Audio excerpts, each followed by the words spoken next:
జై హింద్, జై Andhra Pradesh. Thank you Narendra గారు. ఈ తీర్మానాన్ని బలపరుస్తూ యువ శాసనసభ్యుడు శ్రీ ఎంఎస్ రాజు గారు మాట్లాడాల్సిందిగా ఆహ్వానిస్తున్నాం.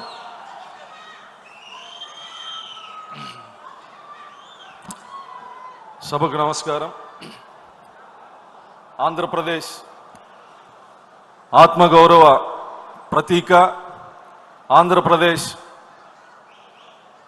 స్ఫూర్తి ప్రదాత, ఆంధ్రప్రదేశ్ అభివృద్ధి ప్రదాత గౌరవ ముఖ్యమంత్రి నా ఆరాధ్య దైవం నారా చంద్రబాబు నాయుడు గారికి, యువత స్ఫూర్తి ప్రదాత, నిరంతర పోరాట యోధుడు జాతీయ ప్రధాన కార్యదర్శి నారా లోకేష్ గారికి, వేదిక మీద ఉన్నటువంటి తెలుగుదేశం పార్టీ అతిరథ మహారథులందరికీ, అదేవిధంగా వేదిక ముందున్నటువంటి తెలుగుదేశం పార్టీ కార్యకర్తలు నాయకులందరికీ నమస్కారాలు తెలియజేస్తూ, రాష్ట్రం విధ్వంసం పునర్నిర్మాణం అనే తీర్మానాన్ని బలపరిచే అవకాశం ఇచ్చినటువంటి నాయకులకి మరొక్కసారి కృతజ్ఞతలు తెలియజేస్తూ, రాష్ట్ర విభజన తర్వాత 2014లో రాష్ట్ర ముఖ్యమంత్రిగా బాధ్యతలు తీసుకున్నటువంటి గౌరవ ముఖ్యమంత్రి నారా చంద్రబాబు నాయుడు గారు రాజధాని లేనటువంటి రాష్ట్రం, లోటు బడ్జెట్తో బాధ్యతలు స్వీకరించి, లోటు బడ్జెట్ ఉన్నప్పటికీ పెన్షన్ కానీ జీతాలు కానీ 1వ తారీఖు ఖచ్చితంగా ఇచ్చినటువంటి నేత. అదేవిధంగా భారతదేశంలో ఏ రాష్ట్రంలోనైనా పరిశ్రమల కోసమైనా రాజధాని కోసమైనా భూసేకరణ చేస్తారు. భూసేకరణ చేస్తే ఖచ్చితంగా రైతుల ఆందోళనలు, లాఠీ చార్జీలు ఇవన్నీ ఉంటాయి. కానీ భారతదేశంలో ఒక నాయకుడిని నమ్మి వేల మంది రైతులు 1000 ఎకరాలు భూములు సమీకరించి రాజధానికి ఇచ్చారంటే అది నా నాయకుడి మీద ఉన్నటువంటి నమ్మకమని మరొక్కసారి తెలియజేస్తూ,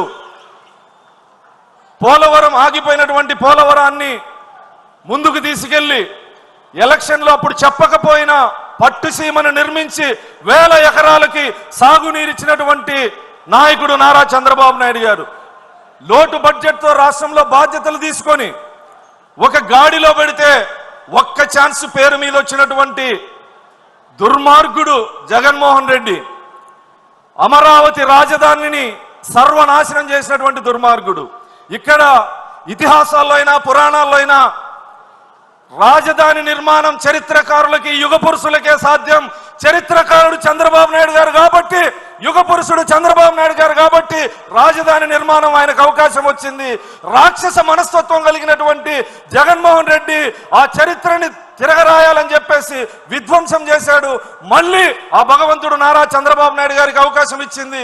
ఎక్కడైతే జగన్మోహన్ రెడ్డి విధ్వంసం చేశాడో మళ్ళీ అక్కడే పునర్నిర్మాణాన్ని మొదలుపెట్టి రాజధాని పనులు వేగవంతం చేస్తూ, ఆగిపోయినటువంటి పోలవరం పరుగులు తీసే విధంగా రాయలసీమ, ఉత్తరాంధ్రలో అభివృద్ధి వికేంద్రీకరణ చేస్తూ, రాయలసీమలో మారుమూల నియోజకవర్గాలకు కూడా పరిశ్రమలు తీసుకొస్తూ, హంద్రీనీవా ప్రాజెక్టుని పరుగులు పెట్టిస్తూ చివరి ఆయకట్టు వరకు నీరిచ్చే విధంగా కృషి చేస్తున్నటువంటి నారా చంద్రబాబు నాయుడు గారు.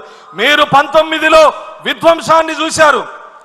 ఎలాంటి విధ్వంసం అంటే, న్యాయ వ్యవస్థ మీద ఒక ముఖ్యమంత్రికి నమ్మకం లేక న్యాయ వ్యవస్థని విధ్వంసం చేసే విధంగా బహిరంగ లేఖ రాసినటువంటి ముఖ్యమంత్రిని గతంలో చూశారు.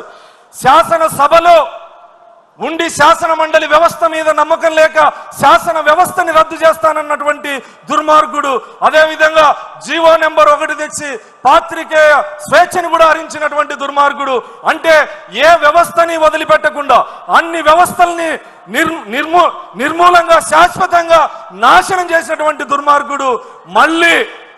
మళ్ళీ చంద్రబాబు నాయుడు గారు మీ అందరి కార్యకర్తల త్యాగాల ఫలితంగా, కష్టాల ఫలితంగా మళ్ళీ తెలుగుదేశం జెండా రెపరెపలాడి ప్రభుత్వం లేకొచ్చిన తర్వాత ఎక్కడైతే విధ్వంసం జరిగిందో, ఎక్కడైతే జగన్మోహన్ రెడ్డి విధ్వంసం చేశాడో అక్కడి నుంచి మళ్ళీ పరిపాలన మొదలుపెట్టి ఈరోజు ఉత్తరాంధ్రలో పరిశ్రమలు, రాజధాని నిర్మాణం, రాయలసీమలో కియా లాంటి పరిశ్రమలు గతంలోనే తెచ్చారు.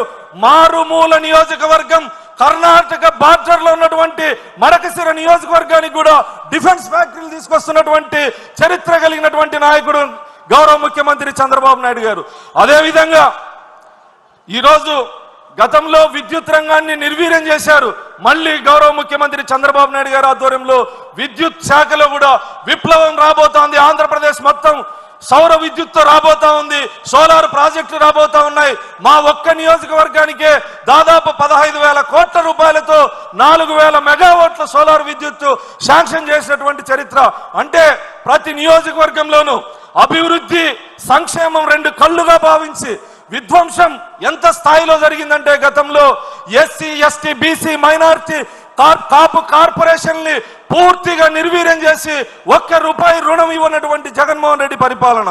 మళ్ళీ గౌరవ ముఖ్యమంత్రిగా చంద్రబాబు నాయుడు గారు బాధ్యతలు తీసుకున్న తర్వాత మళ్ళీ అన్ని కార్పొరేషన్లకు జీవం పోసి ప్రతి కార్పొరేషన్ ద్వారా ఆయా కులాల అభివృద్ధికి కృషి చేస్తున్నటువంటి వ్యక్తి గౌరవ ముఖ్యమంత్రి చంద్రబాబు నాయుడు గారు. గతంలో పోలీస్ వ్యవస్థని జోబు సంస్థగా వాడుకొని ప్రైవేట్ సైన్యంలో వాడుకొని చేయనటువంటి దుర్మార్గాలు లేవు. తెలుగు ప్రజలు ఆరాధించే చంద్రబాబు నాయుడు గారిని కూడా జైల్లో పెట్టినటువంటి దుర్మార్గుడు, వేదిక మీద ఉన్నటువంటి అనేక మంది నాయకుల మీద, వేదిక కింద ఉన్నటువంటి కార్యకర్తల మీద అక్రమ కేసులు పెట్టి వేధించినటువంటి దుర్మార్గుడు జగన్మోహన్ రెడ్డి అని సందర్భంగా తెలియజేస్తూ మళ్ళీ ఈ రాష్ట్రంలో ప్రజాస్వామ్య పరిపాలన జరుగుతూ ఉంది. గౌరవ ముఖ్యమంత్రి చంద్రబాబు నాయుడు గారి ఆధ్వర్యంలో పరిశ్రమలు, సాగునీటి ప్రాజెక్టులు, తాగునీటి ప్రాజెక్టులు అన్ని మళ్ళీ ఆంధ్రప్రదేశ్ లో జీవం పోసుకోబోతా ఉన్నాయి.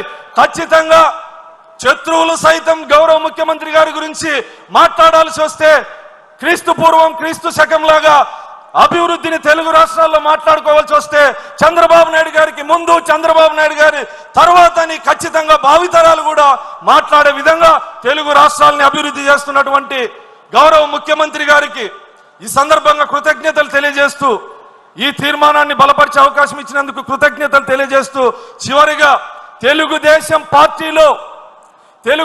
పార్టీలో కష్టపడి పనిచేసే కార్యకర్తలు ఏ స్థాయికైనా రావచ్చు అనడానికి నేను ఒక ఉదాహరణ. నిరుపేద దళిత కుటుంబంలో పుట్టి తెలుగుదేశం పార్టీని గౌరవ ముఖ్యమంత్రి చంద్రబాబు నాయుడు గారిని నమ్మి పనిచేస్తే ఎటువంటి బ్యాక్గ్రౌండ్ లేనటువంటి, గాడ్ ఫాదర్ లేనటువంటి ఒక సామాన్య కార్యకర్తని ఈరోజు శాసనసభ్యుడు చేసినటువంటి సందర్భం మీ అందరికీ తెలుసు. కష్టపడి పనిచేస్తే గాడ్ ఫాదర్లు మనకు అవసరం లేదు. మన God Chandrababu, God father Nara Lokesh గారు, మధ్యలో అంబికా దర్బార్ బత్తులు అవసరం లేదు. దానికి నేను ఒక ఉదాహరణ చెప్పి సందర్భంగా తెలియజేస్తూ చివరిగా నేను ఒక నిరుపేద దళిత కుటుంబంలో పుట్టా. వివక్షత అణిచివేతను అనుభవించా. మా గ్రామంలో ఎలిమెంటరీ స్కూల్ పడిపోతే గుడిలో స్కూల్ పెడితే గుడి లోపల బీసీ ఓసీ పిల్లలు, గుడి బయట మేము వర్షంలో ఎండలో అంత వివక్షత అనుభవించిన నేను ఈరోజు గౌరవ ముఖ్యమంత్రి చంద్రబాబు నాయుడు గారి ఆధ్వర్యంలో ప్రపంచ ప్రఖ్యాతిగాంచిన తిరుమల తిరుపతి ఆలయంలో పాలక మండలి సభ్యుని చేసినందుకు నేను చిన్నప్పటి నుంచి అనుభవించిన వివక్షత ఈరోజు ఆత్మగౌరవంతో ఉన్నానని గౌరవ ముఖ్యమంత్రి గారికి సందర్భంగా తెలియజేస్తూ నిన్న మొన్న కడప జిల్లాలో కొంతమంది ప్రెస్ మీట్లు పెట్టి మాట్లాడుతాండ్రు. తెలుగుదేశం జెండాలు ఎక్కడెక్కడో కట్టారు, మేము అధికారం లేకొస్తే తెలుగుదేశం పార్టీ నాయకుల ఇళ్ల మీద కడతామని చెప్పి ఈ సందర్భంగా నేను హెచ్చరిస్తా ఉన్నా. ఎంతో మంది మహామహులు తెలుగుదేశం పార్టీ జెండాలో దారం కూడా పీకలేకపోయారు. తెలుగుదేశం పార్టీకి కార్యకర్తలు అండ ఉన్నంత వరకు, నారా చంద్రబాబు నాయుడు గారి నాయకత్వం, నారా లోకేష్ గారి నాయకత్వం ఉన్నంత వరకు మీ ఉడత ఊపులకు ఎవ్వరు భయపడరని సందర్భంగా తెలియజేస్తూ గౌరవ ముఖ్యమంత్రి వర్యులకి, జాతీయ అధ్యక్షుల వర్యులకి ఒక చిన్న విజ్ఞప్తి. ఎంతో మంది కార్యకర్తలు కోరుకుంటా ఉన్నారు, నాయకులు కోరుకుంటా ఉన్నారు, భవిష్యత్తులో 2029లో జరిగే ఎన్నికల్లో నారా లోకేష్ గారి సారథ్యంలో ఎన్నికలకు పోవాల్సినటువంటి అవసరం ఉంది. కాబట్టి ఏం కోరుకుంటా ఉన్నారు అనేది మీడియాలో కూడా జాతీయ అధ్యక్షుల వారు కూడా చూసింటారు. కాబట్టి సవినయంగా విజ్ఞప్తి చేస్తా ఉన్నాను సార్. జై హింద్, జై భీమ్, జై తెలుగుదేశం. చంద్రబాబు నాయుడు గారి నాయకత్వం, చంద్రబాబు నాయుడు గారి నాయకత్వం, నారా లోకేష్ గారి నాయకత్వం.